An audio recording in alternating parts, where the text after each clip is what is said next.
شبنم کمالی۔ جناب شبنم کمالی کا تعلق ریاست بہار سے ہے۔ ان کا اصلی نام مصطفیٰ رضا ہے۔ شبنم تخلص ہے۔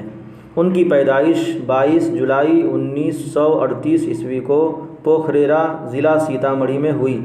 ان کی مذہبی منظومات خاص طور پر نعتیہ شاعری کے کئی مجموعے شائع ہو چکے ہیں۔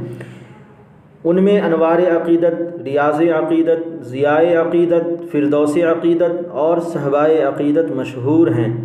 غزلوں اور نظموں کے بھی کئی مجموعے شائع ہو چکے ہیں۔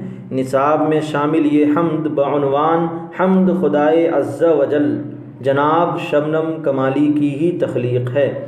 شبنم کمالی نے اپنی زندگی کا بیشتر حصہ وعظ و تبلیغ اسلامی اور مذہبی اقدار کی تلقین میں صرف کی ہے۔ وہ اللہ اور اس کے پیارے نبی محمد رسول اللہ صلی اللہ علیہ وسلم کے عاشق صادق تھے، چنانچہ اپنی تقریروں اور شعری تخلیقات میں انہوں نے اپنے بھرپور والہانہ جذبات کا اظہار کیا ہے۔